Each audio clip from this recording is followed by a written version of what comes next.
Welcome to the Meet Crete podcast, where we sit down and talk to people who make Crete run every day. Hi, I'm Dave. I'm one of the creative producers inside the communications department at Crete Carrier. You're at YouTube, and you already see who I'm going to be talking to today. What you don't know is everything she's done over the past 49 years at Crete Carrier. Are you the longest tenured employee at Crete Carrier? Not counting Phil Ackley, I am. Wow. So yes, 49 years. This past October. Amazing. That's absolutely amazing. Who was president when you came to work here? It was Dwayne Ackley who was president. No, I mean of the United States. In the United States. Yeah, was it Rutherford B. Hayes or? I know it wasn't Abraham Lincoln. No, it wasn't. Okay. It wasn't him. Okay. No, but that's a long time. It is a long time. Did you ever imagine that you would be in a place for almost 50 years? I don't know Nobody that plans on that, right? anybody would plan that to be there that long. I think that's just something that comes with each day, each month that goes by, and you become familiar with who's who and how it all works. And really, as far as transportation goes, it was a study from day one. So, no, I didn't plan on 49 years. Wow, it's really amazing. Most people, it's such an anomaly anymore that somebody would spend 50 years with a company and you know. I guess that goes to say Crete did something right. Yeah, they must have, right? Absolutely. Tell me about your first day. First day, actually, I started in the accounting department, and that really took me for the first year. Be honest with you, I don't even recall. All I know is I was working a ledger. Of course, everything was on paper, a ledger, but it was where they sat me, and actually it's not too far from where we're sitting right now, but it was the operations department that was off to the side, and where I was sitting in that large room, there wasn't a lot of free talk or free speech. It was you were pretty much at your desk working, and you would do your visiting over breaks and lunchtime.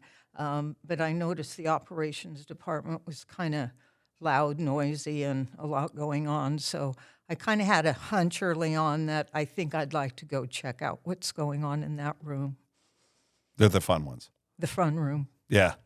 What do you do currently? Currently, fleet manager of our owner-operator division, which I've been with the owner-operators base probably since 1989 is when I moved out of operations after 24 years in operations and took on the owner-operator division. That's a long while as well. That's been a long time. That's developed in a long ways, and that's been building it all the way up to near, over 800 and some trucks. And currently we're running about 250 of our owner-operators and growing just since the beginning of this year. There's a big interest to bring the owners back on at Crete again.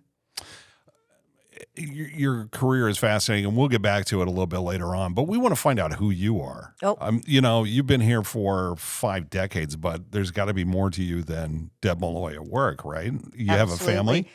I do have a family. Been married to my husband now for 47 years. See, there's another milestone. Look at that.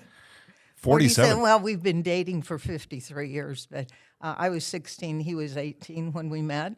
And so once I graduated from high school, he came up here to the university, or he was already at the University of Nebraska going to school. So after graduation, I took on jobs in Grand Island, Nebraska, in that area while he was here in Lincoln. And we kind of planned it out to kind of save some money up and do some travel. And that kind of started our interest in going overseas. So graduated in 72, and then in 73 spent 3-4 months over in Europe just purchasing a Volkswagen van from the American Express in Amsterdam and traveling Europe and getting a good feel for the history and just some of the amazing history that's there. and the artwork. And ever since then, that's where we kind of continue to go when we do take time off. Europe is amazing. There's nothing wrong with this country. I like it pretty well. But yeah, Europe is amazing. And I think everybody should be able to see at least parts of Europe to get an appreciation for who we are as a country as well, don't you think? Because Absolutely. we're relatively young, and the way that they do things over there, even their expressions are like hundreds of years old, and we're barely a country here. It's just finding out and recognizing how other people live and how fortunate we are here. Unbelievable. Very fortunate. Yeah. They might have great architecture, but I wouldn't want to live in some of those places. You know what I mean? Correct. And how great is Amsterdam, by the way? Amsterdam, I mean, that was It's a beautiful interesting. city. It's a beautiful city. And that was in that was in 73. We haven't been back to Amsterdam since 73, but even then it was everything that they've got going on there. And it's got a young feel to it. It does. Yeah. Well, they've legalized all the drugs. So Well, maybe that. it's kind of a drug tourism place now, which is kind of weird. The first time I went there, it was just, a couple of things here and there. Now it's everything, and it feels completely different. So you like to travel. Mm-hmm. What else you're a gardener as well? Oh, a love of gardening. And I think that's where you find out, as you do, and I also love genealogy, but as you look back and go through your family history, you identify people where you got that interest or that talent from. And that's why I'm looking forward to retiring, and you'll find me in the garden. You will be in the garden. Yes, definitely. Well, you beat me to the punch. I was going to ask you how you were. It's no secret. Ton kind of gave it away in the annual meeting that you were retired. Let me ask you about that real quick. What did that feel like to stand up in front of all of your peers? You've worked with everybody in that room to say, yeah, I'm going to go. You know what? It's still a process. And actually, I probably started working on that idea of retiring probably a year ago. It probably wasn't until a week ago that I can actually say it out loud. Say it out loud. That takes time.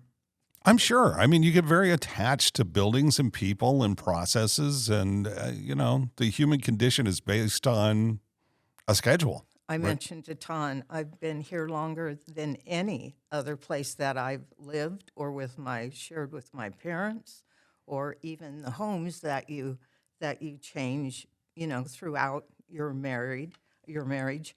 But staying here for 49 years, coming to the same parking lot, but I always kidded it was for the free parking that I started here.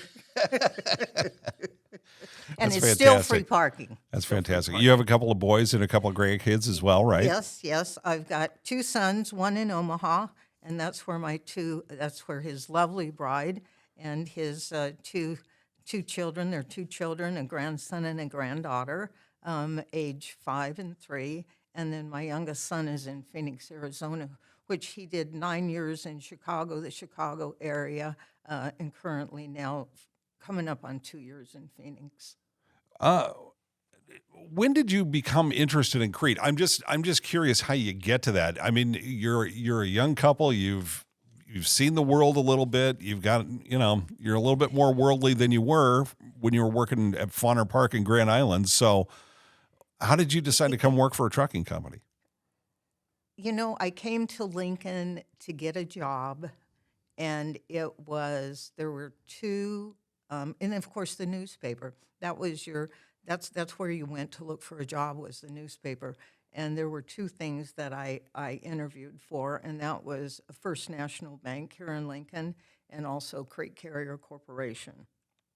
And I think from your experience through school and then working jobs after school, it was kind of office work that I was doing, and accounting type work. So I thought those seemed like a good match for something, although I didn't really recognize what Crete was all about at that time. But actually, First National Bank called first, and I did take that job, and I worked there one day. And at the end of that day, I knew that's enough. that was enough. It was working downstairs in the basement of that bank, and I think those were some type that they would run the checks through the machines and just the noise and everything. And so I thank them for giving me a peek into that. And then I came home, and it just so happened I was there when the phone rang, and it was Crete, wanting to know if I wanted to come out for an interview. And I thought, well, let's give that a try. So I did, and there again, not knowing much about what was all going on, I took the position because I think it's more you've got a car payment, you just got an apartment for yourself, so it's more a money thing that you start out recognizing. So you have to secure employment, and Crete was there when I answered the phone, and I came out, and then even the work to start with in accounting. But I think it was recognizing that you wanted to start out, be active, and learn a career. I think maybe that's on-the-job training, and recognizing the people in that first year were great. And they continue to be great here and supportive, and seemed like they always had my back. So I thought, let's just give it a try. That's great. That's great. I mean, it just kind of threw it at the wall to see if it would stick, and it did for 50 years.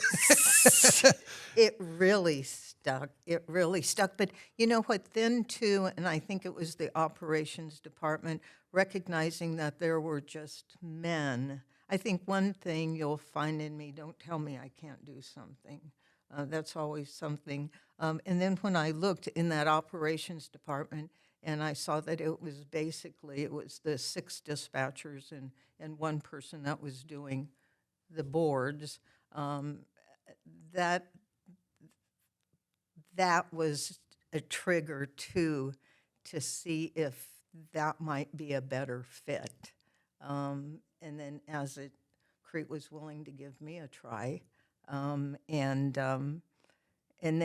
then also coming into the operations department, that's where it was a male industry.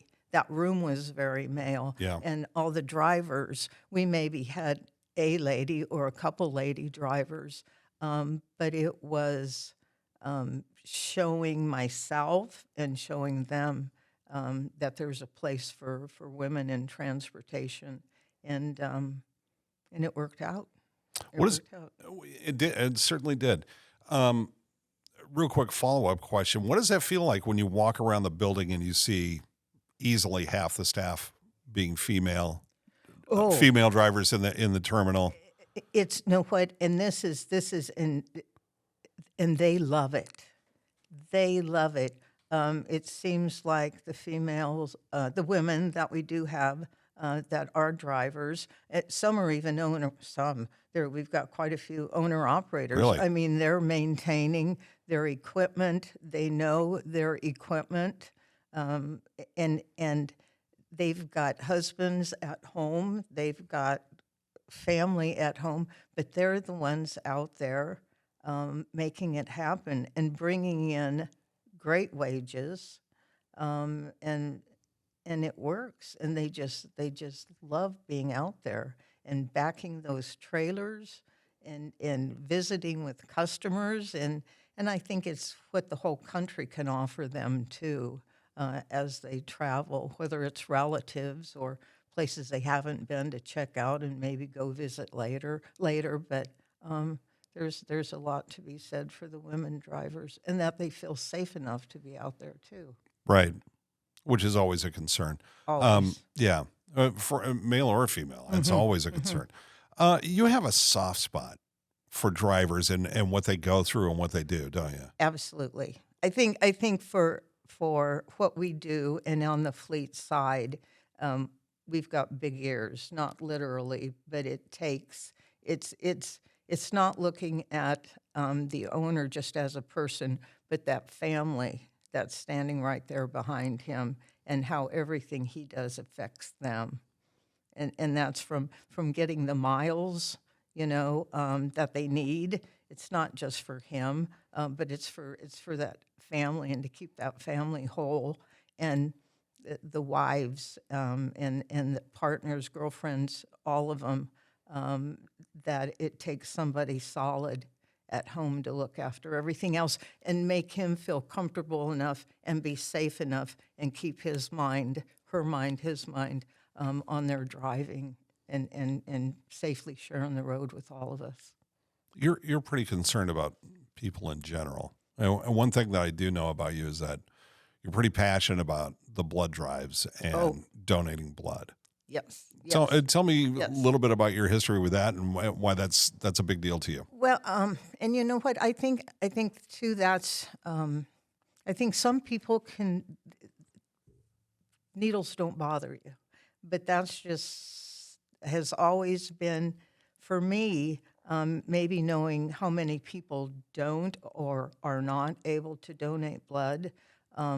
If you're a person that you don't mind it, and Crete's made it so easy when the community blood bank comes right out here to our parking lot. And so over the years, it's just been a fit for me as part of Crete to go ahead. And if I'm feeling good and my iron's up, then I'm giving blood. And I think I think we need a lot, the next generation, the next two generations, to step up to the plate on that and think about donating. There's a huge need. It's the percentage of people that are able to do that is so low. I've been on the receiving end of that, and it is important. And it's really weird. It doesn't matter how good the tech is. You still need blood pumping through your veins every single day. And if you're in trouble, you're going to need it, and it's got to come from somewhere. And too, just like you said, Dave, it was a young son, or my youngest son, yes, that was in the need of that too, due to a motorcycle accident. But that's somebody gave to help him through that. So I'm here, I'm good. You hear about organ donation all the time, but I think that's as critical. And I personally can't donate blood because of a medical situation that I have. But I've been able to receive, and it's amazing. It's amazing that people are willing to do that. And I applaud you for years of doing that and kind of championing that cause around here. It makes you feel good. That's nice. It's an easy thing. Makes you eat. It makes you eat right too, just to keep that up. Yeah. Maybe I should give blood anyway. Maybe that's what I need to do. Salad and give blood. That's what I need to do. So I was talking to Deb prior to the interview, and I said, hey, tell me a couple of things I don't know about you so I can ask you about those during the interview. You threw me literally a curveball. You pitched a no-hitter when you were 14. What is that? Well, and you know what? That's been quite a while ago. It's like last year, right? And I think the only thing that really kind of upset me about the whole thing, they spelled my name wrong in the paper. Well, yeah. So that was kind of that was disappointing. But was this in Loop City? You're from Loop City, correct? Loop City, Polish capital of Nebraska. But the no-hitter was in my family. Moved from Loop City when I was actually in kindergarten. So the no-hitter was in Grand Island, Nebraska. Oh yeah, what's the name of the paper out there? The Grand Island Daily Independent. The Daily Independent. Yeah. You owe her an apology, a retraction, and a reprint. And I think, if I'm not mistaken, I still have the newspaper clipping, and in pencil, I believe I scratched out the error and spelled my name right. Okay, so you're a freshman in high school. Is this like this isn't a high school team, this is like a Y team or Babe Ruth League or something? This was, but you say that, whether that was middle school age or whatever, it was I was working at, being with 8 siblings in the family, you also recognized early on that if you wanted things. You need your own scratch. You need your own scratch. So there have been, yes, I think before I came to Crete, I actually applied and worked at 8 different jobs, but that was so it was one of the places that I worked for, and I think that was a city. I think it was a city league that I was playing on. That I really do to this. But you pitched a no-hitter. Is that all 9 innings? Yes, correct. Holy cow. Yes. I have a nephew who pitched in the major leagues. He never pitched a no-hitter. I pitched a no-hitter. At 14. This guy was a pro. They gave him a uniform. Unbelievable. That's pretty amazing. Well, I thought it was kind of cool. And I still enjoy throwing the ball in the operations room or for my desk. It's a Nerf ball. I'll tell you what. The first month of your retirement, you, me, and the batting cage. How's that? Does that sound like fun? Love it. I still have my glove.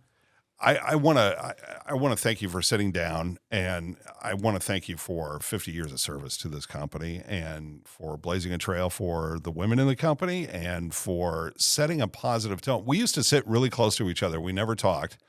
This is the first time we've really actually sat down and talked. Properly been introduced. Exactly. Yes. But I mean, you're just a bundle of fun. There's this bubble of fun that comes off of you, and you've obviously changed the environment, whatever department you work in. And it's a pleasure to meet you, pleasure to sit down. Very nice to meet you, Dave. Thanks for sitting down. Thank you for your time. Thanks for 50 years of great stuff. You're more than welcome. Thank you. If you've watched this on YouTube today, remember you can find all of our weekly updates, our driver stories, and more episodes of the podcast on the Crete Carrier YouTube channel. We'll be back to find out more about the people we work with inside of Crete Carrier and Schaefer Trucking in the next episode of Meet Crete.